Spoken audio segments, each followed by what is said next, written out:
everyone, and welcome to the review of Sunderland's 3-1 defeat against Fulham. Very disappointing. I'm joined by Taff. All ending. How are you doing, other than the football? I'm doing all right. I can suck it up, but yeah, I have some complaints. I'm sure we all Some do. complaints, yeah. Yeah. I don't know the best way of starting this, really. I mean, there'll be gripes about the officiating to talk about, which I'm sure we'll get onto. There's gripes maybe about team selection.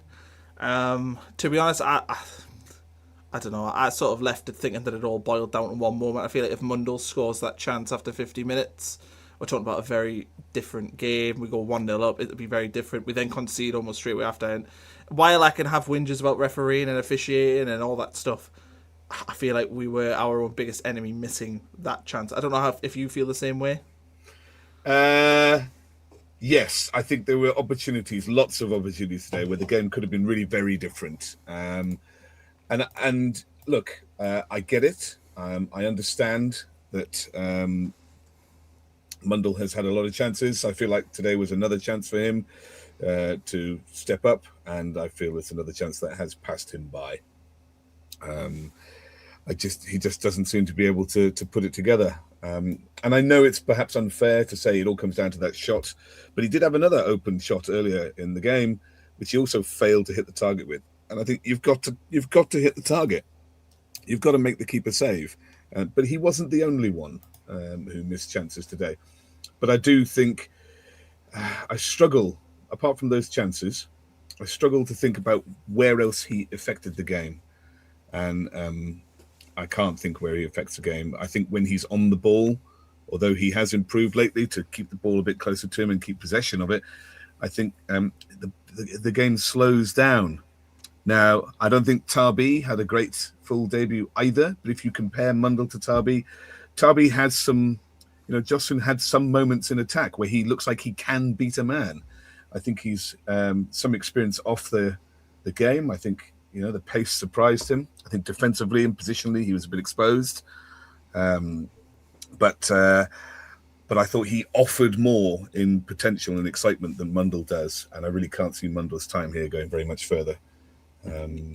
Yeah, I think like I come away frustrated. I don't think I'm angry. I don't think I'm like, no. I think I look at like the context of the season and stuff. I don't know where to put myself with it, but I just felt like that was the moment, and that's the difference between an established Premier League team, because I thought Fulham did a job on us today. I thought they were like solid. They were clinical, the few chances that they did get, and that kind of probably comes with years being in the league. I didn't think we were I don't think it was a 3-1 game. I don't think we were terrible. I think that for me it felt like it was going to be 0-0 or a 1-game goal. That's what I thought from the first sort of hour of the game until they scored, and it changed things. But I don't know where I'm at with my head, as you can tell with it. I'm just disappointed, and I feel like when you have a moment, it's not often you have like a moment where you've got a clear chance and you miss, and the opposition go at the other end and score from their clear one. And we also need to talk about our defensive set pieces are not great at the moment. We've conceded a few from them, but yeah.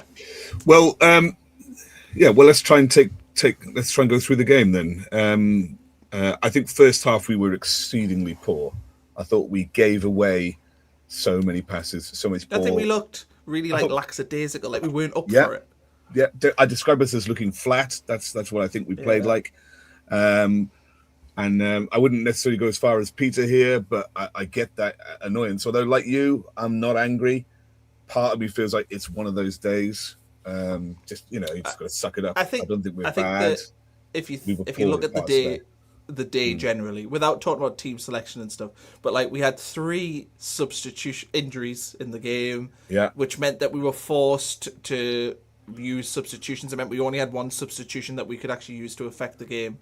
And I felt like just everything that could go wrong. I mean, we can talk about the referee stuff. Should we talk about the referee with the penalty? Well, let's get there first before that, because okay. I just thought that first half performance I felt was really flat, and I thought that we were just not at it. I thought lots of ball was misplayed and put out. Yeah. So I think they were all pretty poor. I can't remember either of our wingers in that first half doing anything really particularly amazing. I think Angulo has one or two runs on the left, but there's very little support in the box. And I find this really Yeah. dark. There's one player in the box when Angulo makes that run, and then later on, Tarbi gets wide. He gets break, shows good pace. He gets the pace puts him wide, and he goes to cross the ball with his wrong foot, like a sixth former.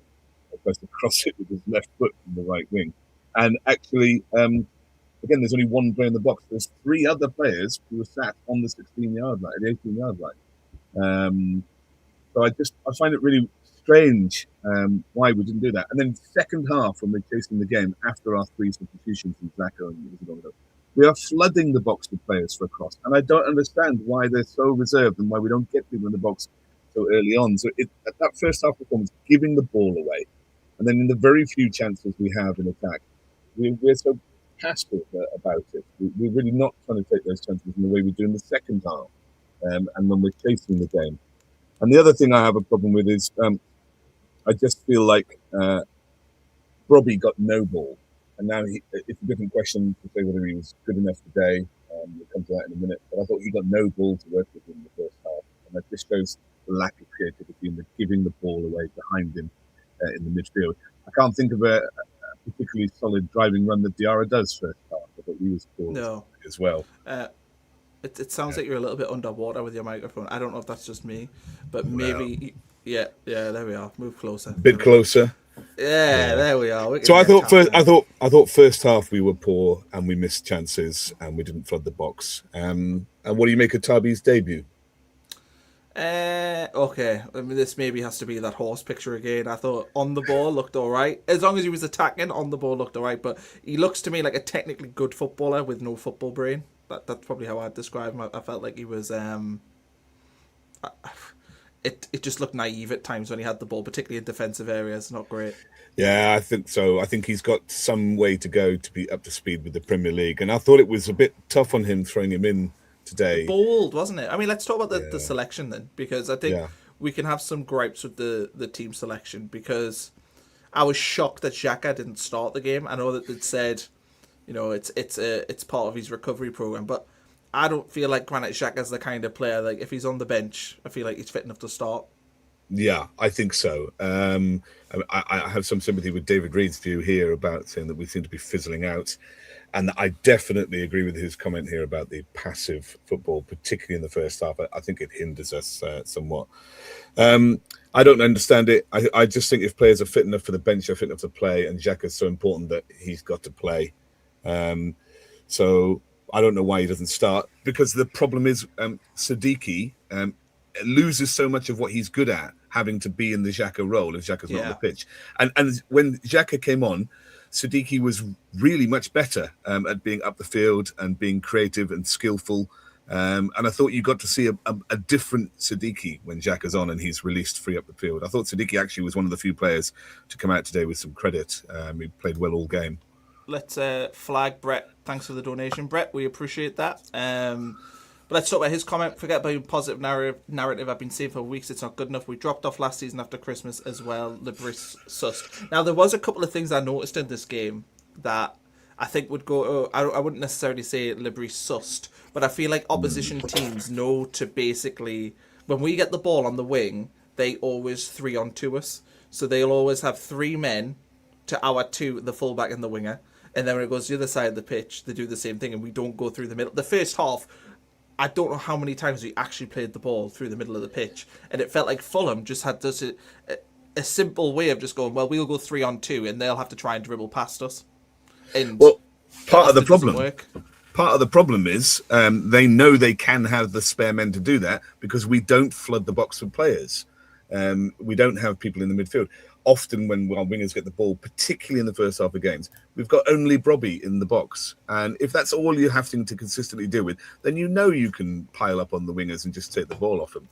The other thing I thought Fulham did really well today was they didn't press us because if they press us, it makes space. And they know that we don't really, particularly the way we play so passively in the first half, we haven't really got the ingenuity to unlock teams. So if they sit off us, it's basically what can you do? And it's been apparent for some time now that we can't do very much. So I think lots of teams will cut on to that.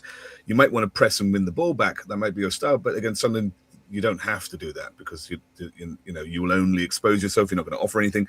And actually, I thought they did to us what we were looking to do to other teams in the start of the season.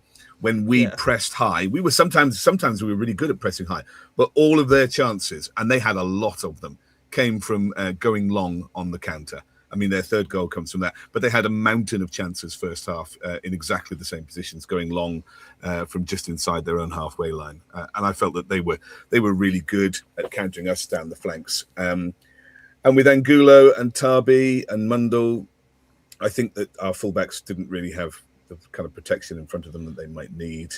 I think you can look at Nordy going off and seeing Hertrauda come on at right back. I don't know how Hertrauda, that's his starting position.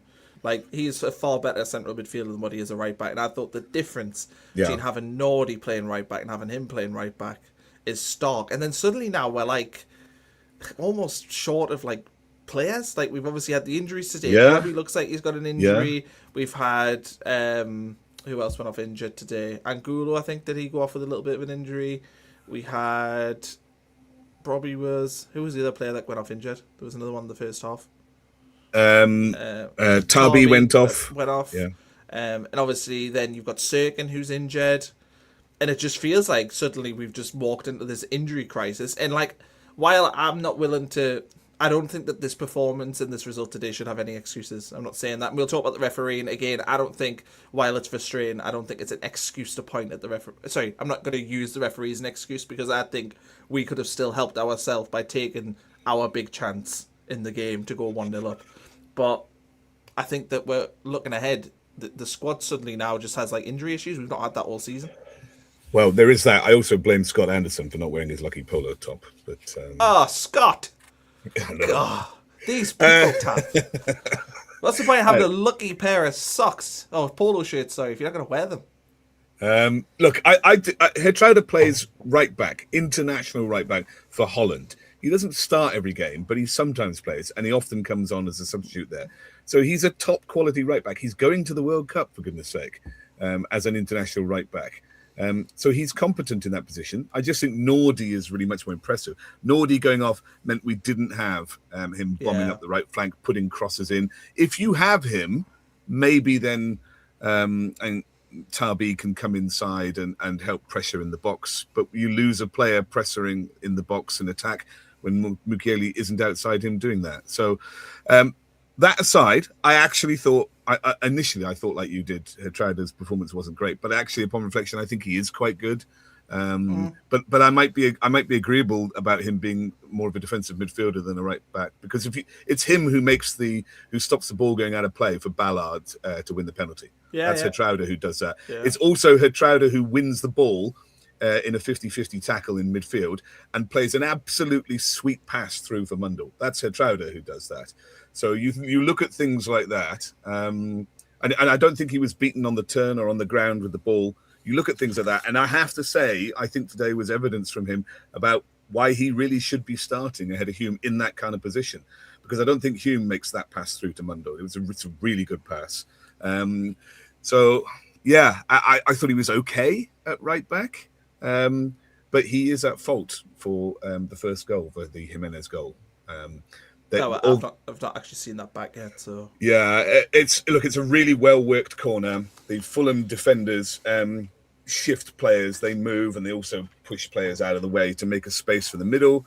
And Jimenez runs from back to middle to have a free header. But it's Hertrauda who's marking him, and Hertrauda gets caught behind a bunch of our own players. But I am there thinking, why is Hertrauda marking Jimenez? Jimenez is he's like their main strike force. You would think. Well, yeah, I haven't looked at it enough, but who are Ballard and Alderete marking? Surely they get told to mark Jimenez. One of those centre halves should be marking him, and so it is Hertrauda's fault. But I don't think he should be the main marker for Jimenez. But he definitely loses him, and that's why he scores. Credit to Fulham; it is a well-worked goal that deliberately creates that space and blocks off players. So I thought Hertrauda's performance was okay, but corners today. God, there was a few in the first half that were really bad. And apologies, there's a million comments in here, so if we don't get them all, it's not because I am reading some of them, but we obviously just have so much to talk about that hopefully we'll cover off what people are putting in here. But corners, I thought our corners were so bad. There was a couple. Tarby, I think, took 3 that he couldn't get like above the ground. It was weird. It was like his foot weighed 20 tons and he couldn't like get his foot to get any power behind it. It was dead strange. Thought our corners all day were bad. There was, I think, the second corner we had from your side, your corner where you sit, from Lefay. That was probably the only really good corner that we had. But why are we suddenly bad at them? Like we were bad at corners. Well, Xhaka and Lefay used to take corners. And today we had Angulo and Lefay and Tarbi taking corners. I don't see why it should be so difficult to take a corner. You've got no pressure. It's a dead ball. You just have to put it roughly in the sort of quarter. It's not even a Sunderland problem, though, is it? If you watch football, this happens at every level. You watch football that people can't take corners. I don't really find an excuse for it. Your job is to play football. I mean, maybe they just don't. I mean, if you think about it, it would probably make for a boring video, but I have never in my lifetime seen the Sunderland training video where they're practicing any set pieces or practicing corners. Now, maybe I don't think they would ever share that. You don't want to give things away like that, but I mean, you Does could. any team ever do that? No, they don't. But you could. You don't have to give away what they're doing, but you could have, the camera focused on the player taking the corners, just him kicking it close up. I don't know. Did you see this today? Diarra passed it to Luke O'Nien, who was wearing a bib. That was right in front of me. That was bad. Maybe blame training. Maybe blame training again because they play bibs and shirts and training, don't they? So I have no idea. There were lots of loose passes. I mean, one of the problems that you might think Hedrada has a poor game is he plays a pass to Leno. Basically, I think it's awful. So yeah, a mixed performance from him. I thought the Fulham goal was well worked, but we were poor at marking for sure.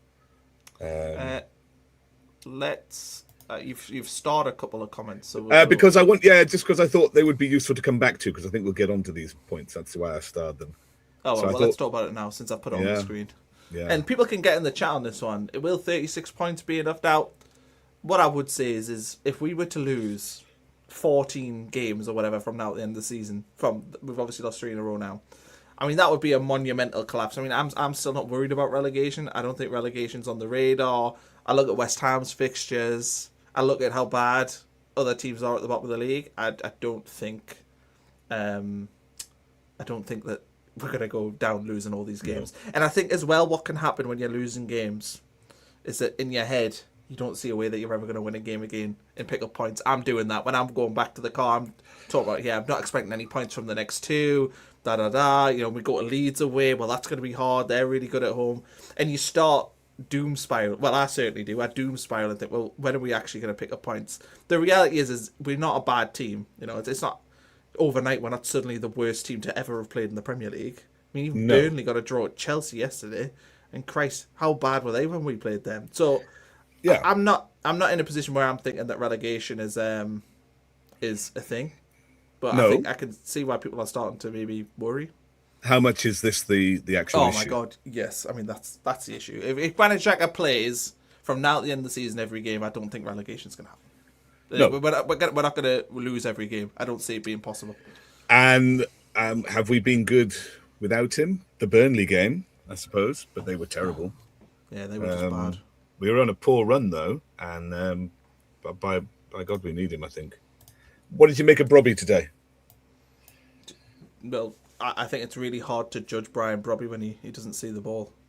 No, but he does have an opportunity that's played through to him. He passes. And you can see it. He's caught in 2 minds as a player wide, but I think with so little ball and the style that we play, you would think that he would be chomping at the bit to get a shot off on goal. And I don't know why he doesn't take it. I mean, he's really good. He's a selfless player. I mean, that kind of player is what provides the winner away to Chelsea. And he put Angulo in shortly after that. He drew 3 men and played Angulo in. And I think Angulo fails to hit the target terribly there, leans back on the ball. The keeper actually saves it, and it got given as a goal kick. Well, yeah, I mean, that's what people said, but I don't think it's clear. But regardless, he might have saved it, but it's already going over when he tips it. But I think Angula's got to hit the target there. There are so many opportunities. Mundell's got to hit the target. And Brian Bromley has to get a shot off there. I really, really think so. You're the striker. He's got a fierce shot on him. And I get that he's selfish and he sees a player open. But he ended up doing neither. So if he had his time again, I think he would be taking that shot. But yeah. And I think Mundell isn't. He's not sleeping tonight, is he? I saw he was crying after the game. I saw that. Do you know what that was about? Just because he missed the chance in front of 10 yards. That basically you're thinking I have missed, and then we've conceded a goal straight away, and then we've lost the game. I mean, that's what I would do if I was him. Well, I mean, I don't think you can blame. You can't blame himself for the loss. No, that's what you do, though. I mean, it depends on your personality. Yeah. But if it was me, and if I was him, I would be blaming myself for it. I'd be going, well, if I had just scored that, this would have all been different. I mean, maybe I think it would all be different. But he's not the only person. No. But I just mean from his perspective, that's what he'll be thinking. I'm sure. I wonder if he knows his time is short as well. Maybe. George Carlins, I don't think we played great. I'd agree with that. Fulham were organised. They were quite good. Yeah, I would agree with all that. Can we talk about the referee now? I feel like this is the big elephant in the room. So you've put this in. So this is your. I have. So this is the free kick. They're very difficult to see, but Bassey is the guy who the Fulham player that is closest. Like the first Fulham player you can see that's ahead of all the defenders. Yeah. So, as far as my understanding of the rule, from what James Copley, our friend, had told us, is that just because he's offside doesn't mean that you can't foul him, which to me just seems absolutely preposterous. Well, surely it doesn't matter if you foul him. Is it not irrelevant? If you foul him, if he's offside. I've watched loads of Premier League games where the referee's given a penalty and then they've realised there's an offside in the build-up, so it's not given. So if Bassey, and he looks offside, let's be honest, he does look offside. If Bassey is offside and he's the guy that gets fouled, bearing in mind the ball actually doesn't go anywhere near him and the keeper clears it, why isn't that being checked for offside? I mean, was it checked for offside? You watched the game. Did they? I did watch the game. No, the entire, and I got to see from behind the referee his vision of looking at the VAR, and all the VAR showed him was the tug, which is, it is a penalty in that sense. So that's all they showed him. There was no conversation. You don't get to hear the VAR. The commentators do. But the commentators didn't mention it. They mentioned it when they were looking at the review, saying, the only thing that might stop this is the offside. And then they never spoke about it. And of course, they get the feed of the VAR, the commentators, so they know what's being checked and when it's being checked and when it's clear. So there was no talk about it. Pawson wasn't showing it on the screen. I put the same picture up, but with an arrow, so people can see where Bassey is on that. What a guy! There you go. And he is clearly offside. And I think 4 of them are offside. But I just don't see, if VAR are busy checking the foul, how could you not check an offside? Because you check offsides all the time. I mean, surely there is a checklist of things to do. Is it a foul? Is it offside? Well, they always do that whenever you so I find this decision bizarre. I heard this as well, that the semi-automatic VAR isn't working, and it was too close for them to determine whether or not he was actually offside. But I can see that clear as day. Apparently, radio commentator said it was checked and cleared for offside. Oh well. Well, I mean, I don't know how that's possible given the image. Why haven't we? This is the issue with it, though. If the Premier League Match Centre, I think is what it's called, released the lines or the semi-automated VAR, whatever it is, if they release that, then it's not a talking point. Like if they just said straight away, here it is, like there. I don't know. I mean, there was other things in the game. Raul Jimenez, he got a warning, then a yellow card, and then another warning, foul. And then he did. So he's already had a warning. That's not how it works. As far as I was aware for refereeing, Yeah. That's not how it works. So I was annoyed at that one. Sander Berg made 2 clear pullbacks Yes, and didn't 2 get yellow booked. cards. Didn't get booked for it. He got away with the first one. You're like, right, okay, well, he's being lenient. And then the second one, he's getting away with it again. And again, I don't think this is necessarily why we've lost the game. I think we can point at ourselves for it. But it does just feel like this season, how many VAR sort of decisions have kind of went... I mean, is it all the luck from that playoff final? Maybe. But it feels like all the VAR decisions, we've not had one where I've went, oh, we were lucky there, other than the Brentford pull at the start of the season. Yeah. Grumpelstiltskin's calling you out here, Taff. Awful after Afghan. Well, look, we could still go on an almighty run. You owe an apology. I do. I've even provided the easy mocking. What can I say? I mean, there is no reason why we can't be winning these games, and I think that's the source of the frustration for people today. I mean, this was lacking in that first half for sure. But these are games that we can be winning that we're not, and I just feel maybe we are. We are certainly awful at the minute, but we shouldn't be. We have everything in our favour to be awesome. Everybody's pretty much fit now, although I don't know the results of the match today. I don't know how much they're all bothered today. I think you talk about fitness. I think we've lost a few players. I think today. It's going to be. I mean, Robbie seems like it's going to be longer term. Well, we thought we lost Siddiqui and Alderete the other week, but here they were today. True. So you can never tell. And sometimes, just even if it's a small knock, you take them off, because the last thing you want is to play on and ruin it and lose them for the next 12 weeks. Whereas if you just lose them for one game, to be sure, to be careful, then that's much better. So you can't really tell when they come off, I think. And nobody needed a stretcher. Nobody was limping heavily or badly. There didn't seem to be a sort of hamstring. But you don't know. So we can just cross our fingers and hope for the best. Yeah. I mean, I would hope that... Craig Boston's a mag. I would hope, though, that... Look, I'm a big fan of Regis, and I'm a big fan of everything that Sunderland have done. And I feel like Sunderland have been pretty good at learning lessons and figuring things out. I don't think we've got a one-dimensional manager. I don't think that there's like a guy here who's unwilling to change from this set principled way of playing. As in, I'm talking about, if you look at Newcastle, they always play a 4-3-3. Yeah. There's other teams in the league that just continue, they just plug in players to play that.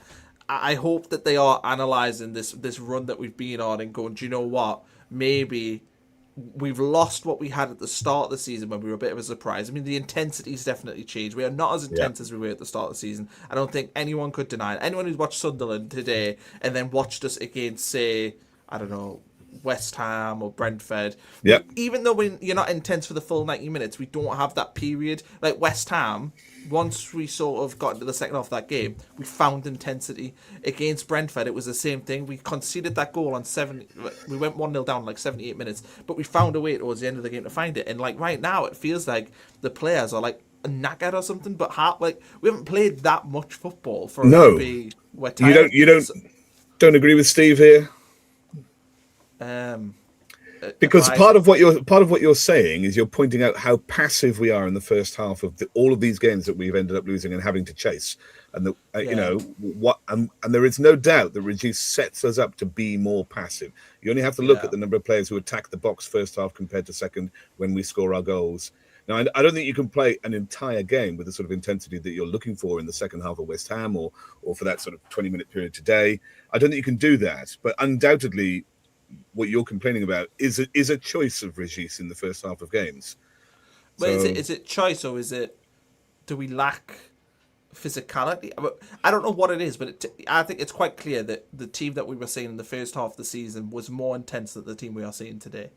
And yes. I think you could actually argue, I know somebody was talking about this in the comments about last season, you could make an argument that last season it was exactly the same, where we started the season pretty well, pretty fluid, and then as the season went on, it changed and we struggled. And we talked about it being the playoffs, whether or not we buy into that, was it, calming ourselves down to get ready for the playoffs? I don't know. But it does feel like it's come, we don't look like the same team. This is the comment I think you saw earlier from David Reed, who said just like last season, that, I mean, I don't really buy that we're definitely in a bit of a poor way. I think there is some choice about these things, but I do think lately our squad has looked a bit thin in terms of quality in some areas, and it's Yeah, been. Go on. I think that when we've talked about this though, when we were doing well, we still said that we are short on the right wing. We've got Yeah, issues on the right wing. We've got issues on the left wing, and yeah. obviously Angulo and Tar and all these players. I'm not willing to write off those players, and I don't think No, Angulo's a bad player. I quite actually like the look of him, I think but Angulo's a nailed-on left winger for Sunderland for the future. yeah, I think he's a good player as well. But I just think that these holes that we've been able to sort of fill, I think it's kind of come eventually to bite us in the rear I end a mean, little bit. it shows how much we're missing Traore Yeah. on the right, and there's no sign of him coming back anytime soon. What about Talby, though? I don't know if he was fit or if he wasn't, but why does he not get on the pitch ahead of Mundle today? Given that Mundle ended up going on the lift, I find that strange because I think Talby is the better player. Yeah, I thought, to be honest, when I saw the team and I saw Tarby playing over Talby, I kind of thought, that's weird. Like, that, to me, But he doesn't felt even like, get on ahead of Mundle either. yeah, I think it was strange. I don't know. I mean, it's not the team. If we were looking at it, it's not the team I would have selected today. I think I'd be very interested to see what would have happened if Dennis Serkin was fit, as to what the team would have been. Would the team have been Serkin at left back and Hume playing on that right wing spot? Well, Is and that that's what what the I change would. has been? I don't know. I mean, no. I think Hume still would have played left back ahead of Serkin. See, Because because I I mean, he think did it. today, I think Serkin was fit at Man City away when Hume played left back, wasn't he? Was he yeah, not? but he hadn't played at all at that He'd point. played. I think he'd played 260 Are you minutes talking? for the Are you, away to Man yeah, City. yeah, but yeah. Well, I don't. I think I'm willing to give the benefit of the doubt that that Yeah. was why that Okay. had happened because he hadn't played much. But I don't know. Maybe I'm wrong. I don't know. I think it's just to the point where we've hit our first real bump. Like, let's be honest. That's Well, what it that's is. We've hit always. our big bump in the road, and it's how you react to it. And I think Sunderland have largely been pretty good at reacting to them. The problem is that you don't want to go into Bournemouth next week and drop it. We can't drop a stinker. I mean, we talked about this in the build-up to this game. The thing they couldn't do was drop a massive stinker where we didn't look like scoring a goal. And to be honest, I think in the second half, even at 0-0, we looked a bit more creative. It wasn't a great game. I'm not defending it. But I think that what we need to see next week at Bournemouth is that we can't go there and just get hammered like we did at Brentford, like we did at West Ham.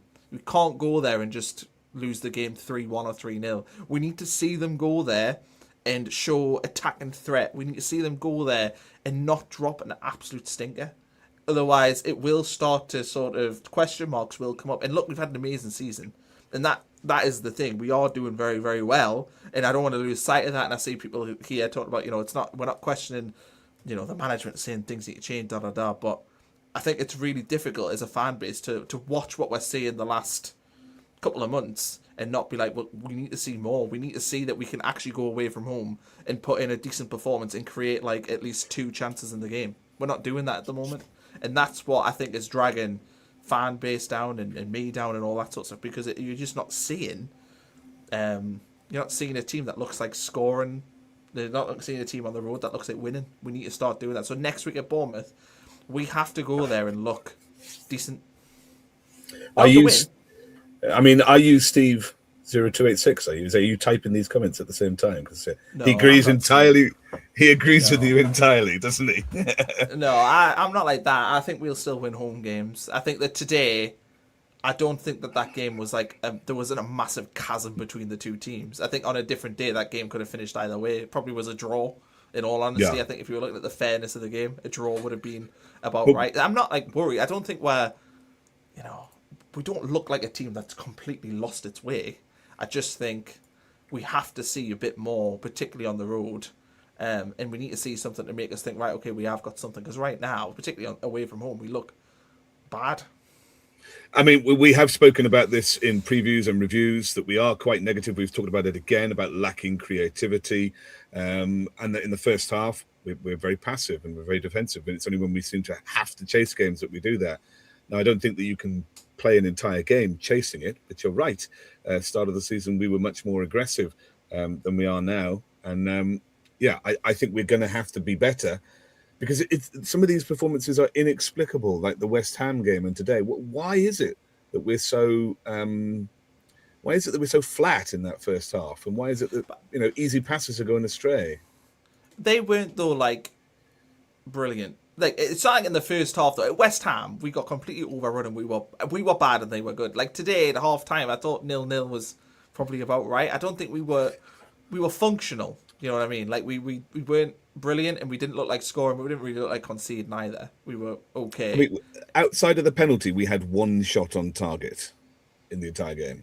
I think that's. You think of the chances that we have. That's appalling. Yeah. And we were so passive. We should be creating more chances. They gave us space. They didn't press us. This is an interesting question. If Bromley is injured, what's the plan? Well, I thought Mayenda looked pretty good today when he came on. Mayenda looks better than Isidore. Yeah, he does. Contest. He does. Yeah, and I mean, I think the question there today is Mayenda a better choice to start than Tarbi on the right? Yeah, but he won't do that. He's barely done that all season, has he? No, he'd probably play Hume there for some strange reason that we don't understand. But look, I don't think Fulham are that bad aside. I mean, I know lots of people saying we should be winning them, but their midfield is Harry Wilson, Kevin, Emile Smith-Rowe, Sander Berge, and Iwobi. I mean, those are all good players, and that is a tough midfield. So, I mean, if you think about that midfield against Angulo, Tarbi, Lefay, Siddiqui, I mean that Fulham midfield wins, I think. So they're a good side. They're not. They don't look impressive on the eye, and they play sort of straightforward football. But they are good players, and I don't think that a win there is necessarily an expectation. That is a good midfield they've got. I think as well to come into all this is that when Xhaka, I'd expect Xhaka to start the game next week, and Xhaka just generally being. I mean, we were much better when he came on today. The control that he has, the fact that he was. I felt like we didn't have a midfield in the first half. Look, I know we were losing, so it does change it. But when Xhaka came on, it suddenly became obvious. He was picking the ball up off the centre backs. He was getting everyone sort of organised. It's going to be a massive difference to us having Xhaka in. And look, we can talk about how concerning it is to the fact that we are reliant on one player, and I think it's really difficult to say that we aren't. I think you're right, but I think it means that other players need to play in their right position. So Siddiqui is much better when Xhaka is in that role, and Siddiqui's a natural player. It also means that Lefay can play in the 10 role where he really thrives in terms of creativity. So I think it's not just that he's really good; it has an impact on who else plays in other positions. Yeah, I'd agree. Yeah. Right. What else do we have to talk about? Is there anything? We've been going 38 minutes. No, I mean, I would just like to go through some of these comments because there's still a lot of people that we haven't. Okay. That we haven't, and they've made the effort to be here, so let's try and answer some of them. Okay. Go on. You go through the comments. I don't know. Not excusing the ref bottling the second or third. Well, yeah, we did talk about that, and it wasn't just him. Sander Berge should have picked one up. So, I mean, I agree. And also, Jimenez ends up scoring 2 goals, which is just to add the old insult to injury. Yeah, I think we agree with Andy Ross here. But I mean, fundamentally, not entirely, but I think we need to show more. We need to show more impetus and willingness to try and attack games in the first half. I think we're really passive in the first half, and I get why. Newly promoted, got to try and survive, and actually, let's not do what we did at Man United early on in the season. I think that's probably affected Lebris quite a bit. Where a game very quickly in 25 minutes has run away from you, and I think that's a terrible place to be. So I get why, but I do think that we've got to offer more first half, and I really hope. I was slightly pleased with the selection today. If not, I was surprised to see Tarbi play, but I would agree. We need to start Xhaka. But also that we had 2 wingers, it looked like we were prepared to attack today, and that was the biggest thing that I was pleased about. You can say, well, Mundell and Tarbi shouldn't really play, and Mayenda and Talbi perhaps should, or maybe Lefay on the left and Angulo on the right. You can say these things if Xhaka starts, and maybe you can do a better team. But the fundamental issue, I think, is that we were prepared to attack today, because I've been sick to death of this Hume in midfield and folding back five. It's too passive. It's too defensive. It means we offer very little threat on the right, and it's much easier for teams to try and counter us or deal with this. So yeah, I don't know.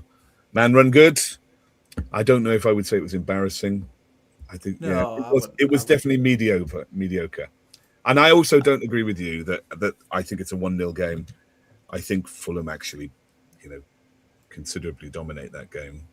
Maybe to do on the old XG. I don't know. I haven't looked at it yet. Let's have a look. There we are. That'll determine if there's like a gap of 0.5 on the old XG. I'll be willing to accept that Fulham deserve to win. Okay. Both had penalties, so that doesn't matter. Yeah. Right. XG is 1.82 Sunderland, 1.87 Fulham. Sunderland missed 2 big chances. Fulham missed none. It was 3-3 on big chances. So there we go. Maybe you're right. I'll have to concede that one then. Yeah, I'll take. But I think it's outrageous that you of all people are winning an argument on XG. Yeah, well, it's important to use statistics when they help your own argument. Oh, fair enough.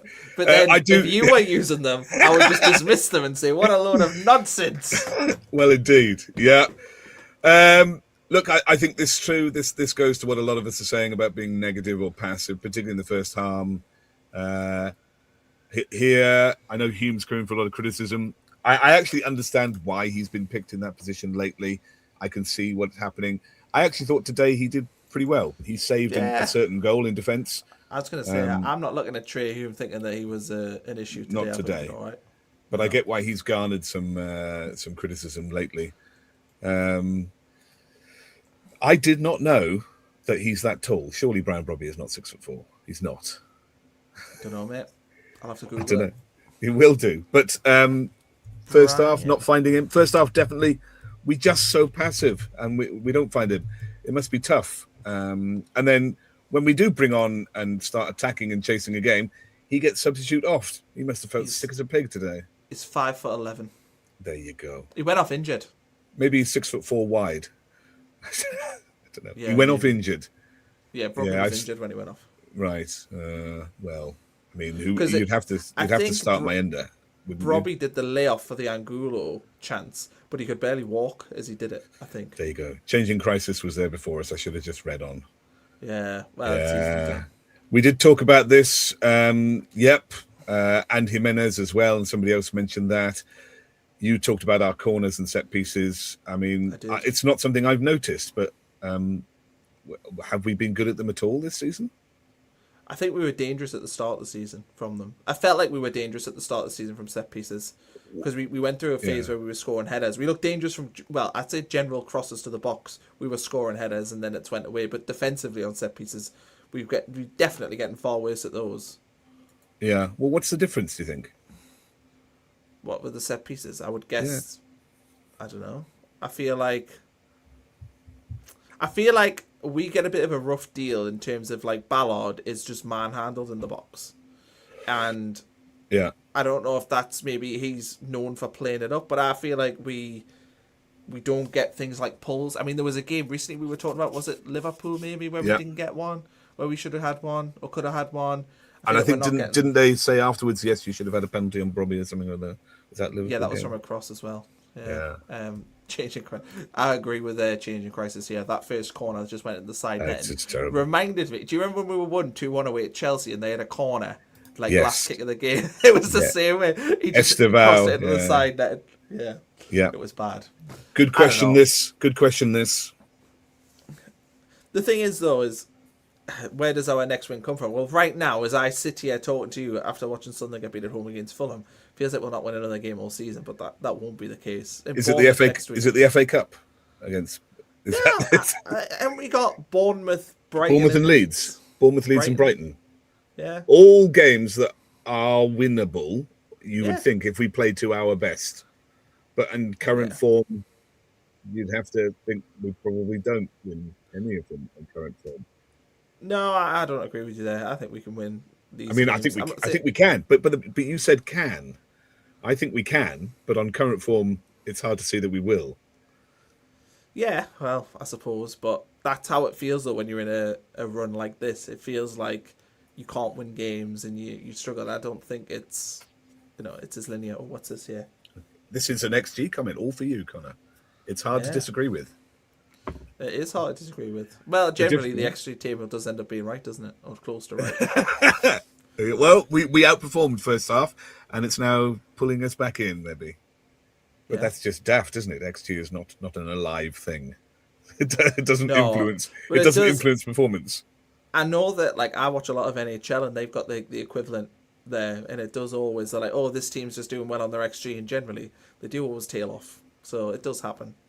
Well, but there's no way. There's no way that an XG measure. There's no way that an XG measure can impact your performance next game. It just can't. No, you would think, yeah, because if you look at Aston Villa though, they're doing the same thing. Because Aston Villa were like third in the Premier League, going for the title, but everyone was saying, well, it's not sustainable because they keep scoring long range goals, and that's dried up for them, and they've struggled recently. Yep. Do you see the positives like knowing me, knowing you? Aha. Yeah, I don't think like it's not to say that it wasn't bad and that we can't be sort of worried about certain aspects, but I think the game was not a 3-1 defeat. I don't think there was much in it. They've taken their chances. They've had a bit of nous. They've maybe had a bit of fortune with some of the refereeing decisions. There wasn't a lot in the game. We missed some big chances. I mean, as I said, if Mundell scores that big one, which is huge, it's a completely different game. So yeah, I think there is some positives to take from it, and I don't think. Look, how many games do you see 3 players go off injured? It doesn't happen very often, does it? Yeah, I agree. On the spot, then, where are our next points coming from? Well, hang on. Away to Bournemouth, away to Leeds. Actually, Bournemouth are 4th in the form table. They haven't lost in the last 6. They haven't lost for longer than that, I think. Well, we've got Bournemouth, Leeds. They haven't lost in 7, Bournemouth. So I don't see it's getting anything against them.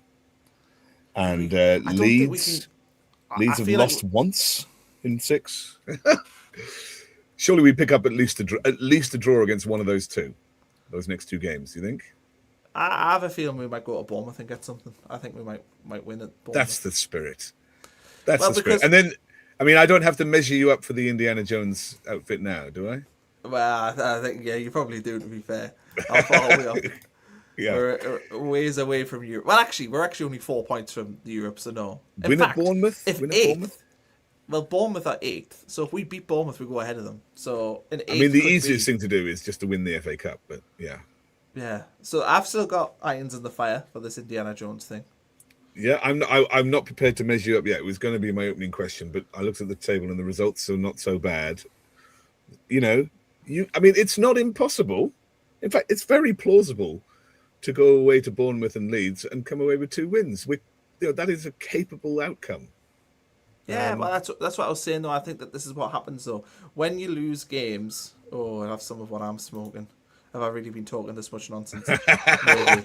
Well, 48 minutes in, to be fair, though, Grumple's still skin. I just think when you lose games, though, it does feel like the end of the world. It feels like you're never going to win a game again. You're never going to score, and you're terrible. But, we're not. It's not the reality.